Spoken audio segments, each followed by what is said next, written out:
L'incontro con Gesù ci chiama a vivere due atteggiamenti, che sono fondamentali e che ci permettono di diventare Suoi discepoli. Il primo atteggiamento, ascoltare la parola. Secondo atteggiamento, vivere la parola.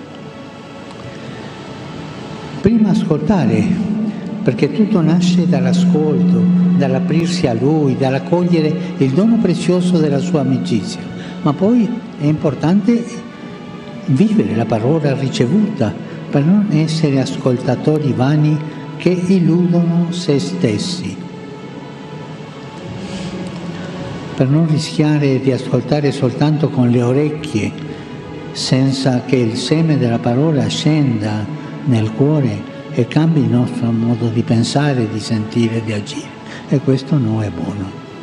La parola che ci viene donata e che ascoltiamo chiede di diventare vita, di trasformare la vita, di incarnarsi nella nostra vita. Questi due atteggiamenti essenziali, ascoltare la parola e vivere la parola, possiamo contemplarli nel Vangelo che è stato appena proclamato. Anzitutto ascoltare la parola. L'Evangelista racconta che tanta gente accorreva da Gesù e la folla gli faceva resa attorno per ascoltare la parola di Dio. Cercano Lui, hanno fame e sete della parola del Signore e la sentono risuonare nelle parole di Gesù. Dunque, questa scena, che si ripete tante volte nel Vangelo, ci dice che il cuore dell'uomo sempre è alla ricerca di una verità capace di sfamare e saziare il suo desiderio di felicità. Che non possiamo accontentarci delle sole parole umane o dei criteri di questo mondo, dei giudizi terreni. Sempre abbiamo bisogno di una luce che venga dall'alto a illuminare i nostri passi. Abbiamo bisogno di un'acqua viva che possa dissetare i deserti dell'anima. Abbiamo bisogno di una consolazione che non deluda perché proviene dal cielo e non dalle effimere cose di qua giù. In mezzo allo stordimento e alla vanità delle parole umane, fratelli e sorelle, c'è bisogno della parola di Dio. La parola di Dio, l'unica che è bussola per il nostro cammino, l'unica che tra tante ferite e smarrimenti è in grado di ricondurci al significato autentico della vita. Fratelli e sorelle, non dimentichiamo questo: il primo compito del discepolo, noi tutti siamo discepoli, il primo compito del discepolo non è quello di indossare l'abito di una religiosità esteriormente perfetta, di fare cose straordinarie o impegnarsi in imprese grandiose. No? Il primo compito, il primo passo invece consiste nel sapersi mettere in ascolto dell'unica parola che salva, quella di Gesù, come possiamo vedere nell'episodio evangelico, quando il Maestro sale sulla barca di Pietro per distanziarsi un po' dalla riva e così predicare meglio alla gente. La nostra vita di fede inizia quando umilmente accogliamo Gesù sulla barca della nostra esistenza, gli facciamo spazio, ci mettiamo in ascolto della sua parola e da essa ci facciamo interrogare, scuotere e cambiare. Allo stesso tempo, fratelli e sorelle, la parola del Signore chiede di incarnarsi concretamente in noi. Perciò chiamati a vivere la parola. Soltanto la parola, senza viverla, ci fa diventare come pappagalli, che si dicono ma non si capisce e non si vive. Infatti, dopo che ha finito di predicare alle folle della barca, Gesù si rivolge a Pietro e lo esorta a rischiare scommettendo su questa parola: prende il largo e gettate le vostre reti per la pesca. La parola del Signore non può restare una bella idea astratta o suscitare soltanto l'emozione di un momento. Essa ci chiede di cambiare il nostro sguardo, di lasciarsi trasformare il cuore a immagine di quello di Cristo. La parola ci chiama a gettare con coraggio le reti del Vangelo in mezzo al mare del mondo, correndo il rischio di vivere l'amore che Lui ci ha insegnato e ha vissuto per primo.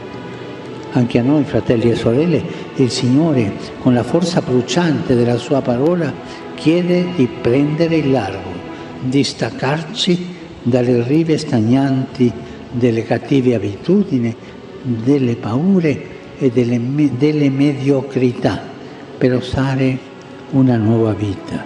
La mediocrità piace al diavolo,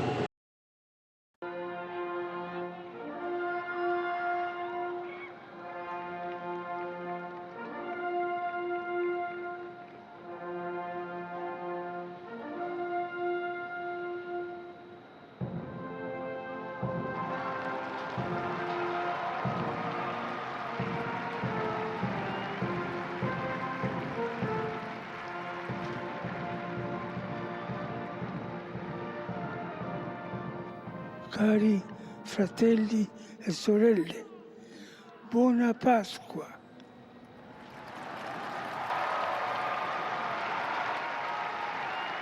Benedicat vos, omnipotens Deus, Pater, et Filius, et Spiritus Sancti.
Franciscus telah tiba.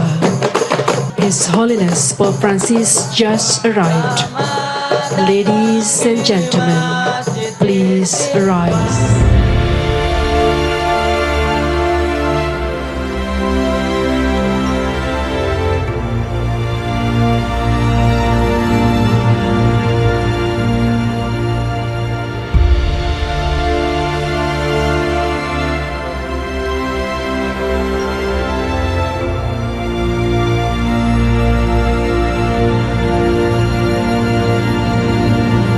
Grazie a tutti coloro che operano convinti che si possa vivere in armonia e in pace, consapevoli della necessità di un mondo più fraterno. Auspico che le nostre comunità possano essere sempre più aperte al dialogo interreligioso e siano un simbolo della coesistenza pacifica che caratterizza l'Indonesia.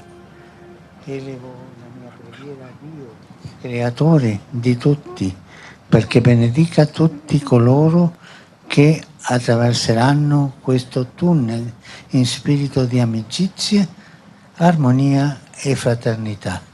Grazie. Terima kasih kepada mereka semua yang bekerja dengan keyakinan bahwa kita bisa hidup dalam kerukunan dan damai, menyadari perlunya dunia yang lebih bersaudara. Saya berharap komunitas-komunitas kita dapat semakin terbuka bagi dialog antar umat beragama dan semoga menjadi sebuah simbol kehidupan bersama yang damai yang mencirikan Indonesia. Saya berdoa kepada Allah, Sang Pencipta segala sesuatu, agar Ia memberkati semua mereka yang melewati terowongan ini dalam semangat persahabatan, kerukunan, dan persaudaraan. Terima kasih.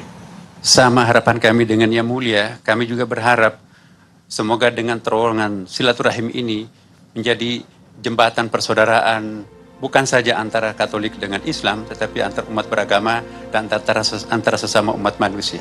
Makasih Yang Mulia. Anche la nostra speranza che questo tunnel non serve solamente per i cristiani e i musulmani, ma anche tutti, dalle varie religioni e anche per tutta l'umanità.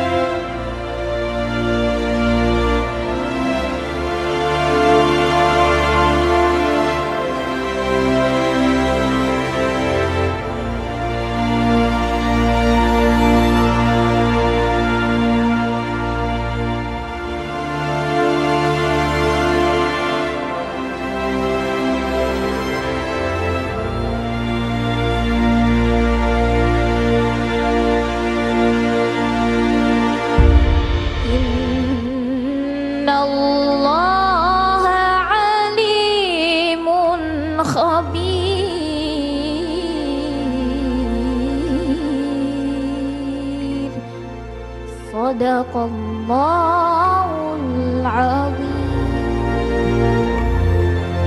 Siapakah di antara ketiga orang ini menurut pendapatmu adalah sesama manusia dari orang yang jatuh ke tangan penyamut itu?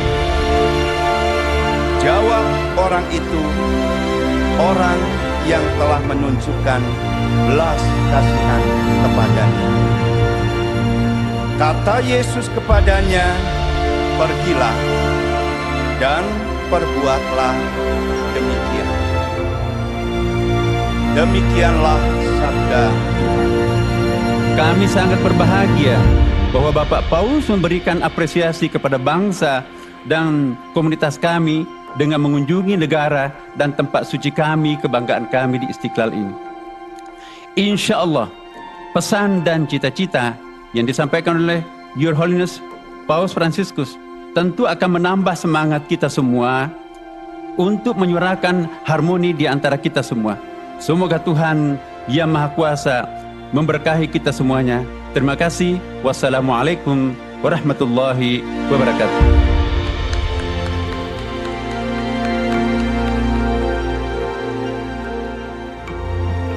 Deklarasi Istiqlal. The Istiqlal Declaration by Monsignor Tri Harsono from Indonesia Bishop Conference, continued by Mr. Ismail Chawidu from Istiqlal, accompanied by Gus Yahya Stakuf from Muslim Nahdlatul Ulama, Abdul Muti from Muslim Muhammadiyah, Reverend Rus Jaki Maduputi from Christian, Wisnu Bawa Tenaya from Hinduism, Philip Wijaya from Buddhist Permabudi, Bante Dhamma Subo from Buddhist Walubi, Budi Tanu Wibowo from Confucian, Angkus Kuswara from Believer. Assalamualaikum warahmatullahi wabarakatuh. Salve, salam, Om Swastiastu, Namo Buddhaya.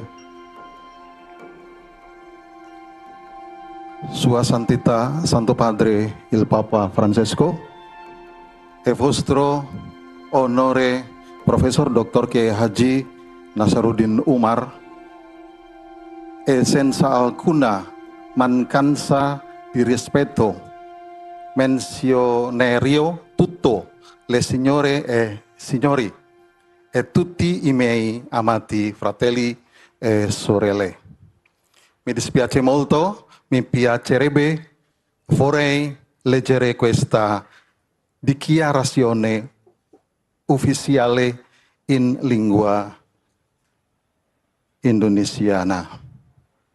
Uridu an atakalama belogatal Arab, belogatal Indonesiana, fil hiwar, hadihi hiwar resmiyah. Deklarasi bersama Istiqlal 2024 meneguhkan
Halo sahabat hidup, sekarang saya berada tepat di depan Dubes atau Kedutaan Besar Vatikan yang ada di Jakarta.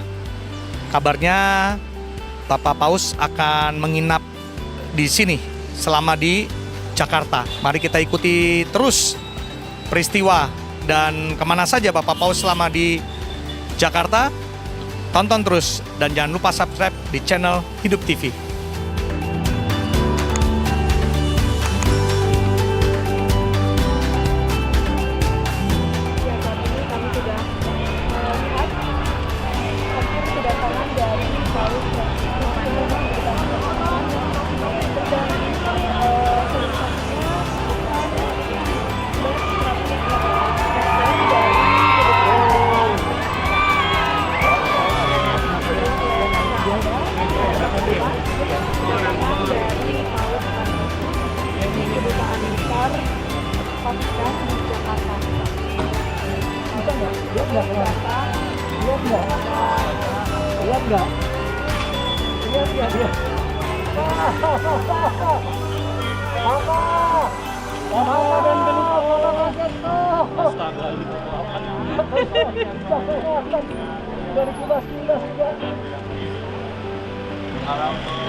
Halo sahabat hidup, jumpa lagi bersama saya Katarina Reni Lestari. Saat ini saya sedang berdiri di Kompleks Katedral Jakarta. Di sini Paus Fransiskus akan mengunjungi Katedral Jakarta dan melanjutkan kunjungan ke Geraha Pemuda. Nah, untuk mengikuti informasi lebih dalam, saksikan terus Hidup TV dan juga Instagram Hidup Katolik, tentunya baca majalah Hidup.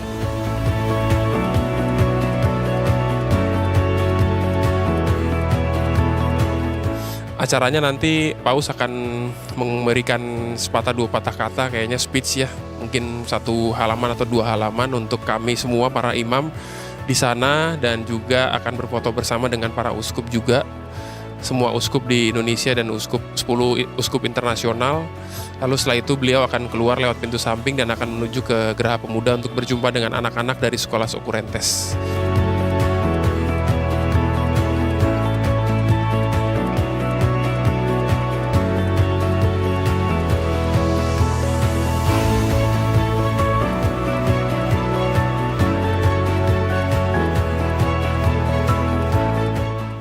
Persiapannya dan lagu yang dimainkan itu adalah Rayuan Pulau Kelapa, Kicir-Kicir, Rasa Sayangi, dan satu lagi lagu rohani Salam Maria. Sosok saya terhadap Paus sendiri ya sangat berwibawa dan sangat antusias sekali. Saya senang sekali saat Paus menyalami saya, dan itu sangat beruntung mungkin sebagai manusia karena jarang Mas orang disalami dengan Pak Paus itu.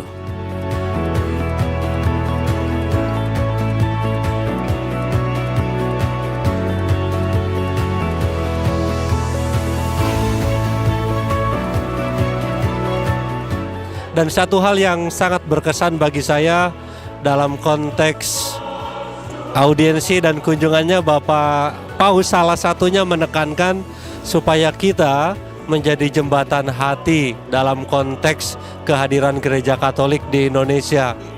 Kami sangat bangga, kami sangat bersyukur, dan tentu saja kami mendoakan kesehatan Bapak Suci dan juga untuk perjalanan apostolik selanjutnya.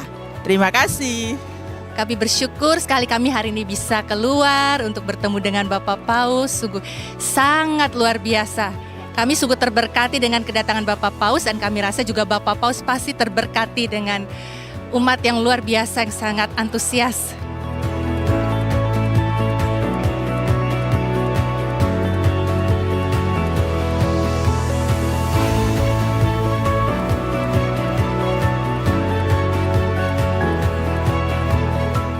Seneng banget karena akhirnya Paus Fransiskus yang kebetulan merupakan salah satu paus yang sangat aku kagumi dan sangat aku sayangi datang ke Indonesia gitu setelah 35 tahun, dan kita melihat betapa kerendahan hatinya bisa menjadi teladan bagi kita semua. Saya merasa ini suatu kehormatan besar bisa ketemu secara langsung, bisa menatap, bisa berkomunikasi. Tadi kita juga sempat berbincang-bincang bagaimana sih terkait tentang kejadian-kejadian yang kita alami yang udah kita bahas juga di Tunas Bhinneka. Rasanya bangga karena bisa berjumpa langsung dengan Bapak Paus. Pertama-tama sangat bersyukur bisa mendapat kesempatan ini, bisa bertemu langsung oleh Bapak Paus Fransiskus selaku pemimpin tertinggi dari agama Katolik di dunia. Pesan-pesan Bapak Paus tadi sungguh benar-benar bisa menginspirasi kita sebagai khususnya anak muda, bagaimana kita menjalani hidup ini, dan juga bagaimana kita juga dapat mengambil hikmah dari setiap kehidupan maupun setiap kejadian-kejadian yang ada dari hidup kita.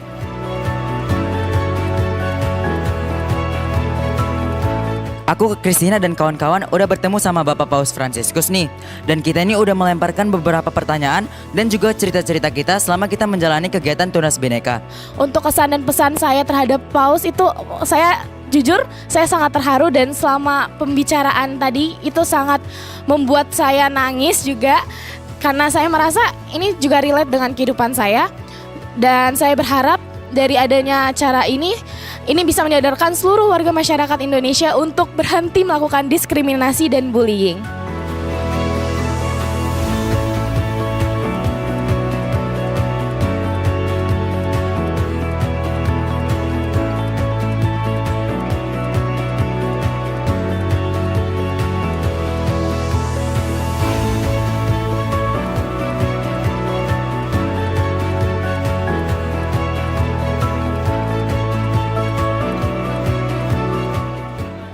Dengan usia 87 tahun dan mengadakan perjalanan panjang, itu pasti lelah, jet lag.